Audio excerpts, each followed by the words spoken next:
كيما راك هكا؟ السلام عليكم سي عبد الهادي. وعليكم السلام. لاباس؟ واش الاخبار واش راكم واش الاحوال؟ والله الحمد لله. ايوا الحمد لله. معليش تقول لنا سي عبد الهادي سبب العلاج تاعك؟ يا ودي شباب قلت له شباب. سبب العلاج تاعي الشيخ الشنفره صدر عليك. ايوه بسم الله. باذن الله باذن الله. الحمد لله. تما العلاج تاعك كان عند الشيخ الشنفره. ودي صحيح الشنفره ولا خلي. اي والله يجيب الشفاء. اللهم وحنا نقولوا ربي يبارك في هذا الشيء. كنت السبب هي شفاء من عند الله. السبب سمحني السبب كان انا يوم هي شفاء من عند الله سبحانه عز وجل وانا ما لقيت تسمى ما والو درت دهن زيوت السبعه انا كنت راقي فيه طليت له كان صوفيه واش عدلنا بالك ربع ساعه ولا ما نمشي 4 ساعات 15 دقيقه ماشي غير هو يعني في ذيك الليله شحال ربع حالات منها الام تاعك منها الاب تاعك كانوا كاع كادين معك منها العائله بلا العائله ربع.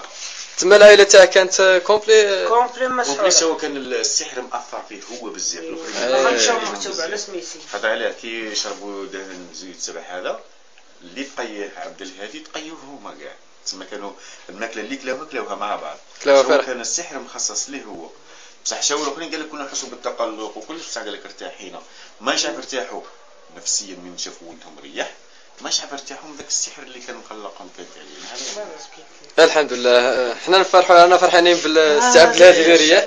يا ودي كتر خيركم الشعب الجزائري يا ودي كتر خيركم وكتر خير الناس بالله. وحنا روحنا منا متطوعين ما ماشي على بالنا باللي نتوما اللي جبتوه متطوعين. يا ودي كتر وكاين بعض القنوات راها تروج ودير في المشاكل باش حنا نقولوا الله يهديها. الحمد لله. مع الحوسج نسبه المشاهده وكلش حنا ما عندناش هذا الشيء. حنا نحوسوا على الريزلت بارك الله فيك. على النتائج. حنا الحمد لله اللي هذا ريح لنا. الحمد لله. خاطر على كي شفنا في التلفزيون في القناه تاع الشروق شغل شفنا صحيح كي شفنا عمل انساني هذا ما كان. ايوا حنا ثاني كاع المجهود اللي درنا ورغم الفتنه اللي راه صاريه في غرديكوش وقررنا بلا نروحوا ان شاء الله ونساعدوا هذا وساعدناه والحمد لله. هو راه في دار الشيخ الشنفره في ولايه بالعباس بلديه واد سفيون. الحمد لله. بلديه واد سفيون. الحمد لله. بالنسبه تاع الشفاء تاعه 100%. الحمد لله. ربي يحفظكم والسلام عليكم.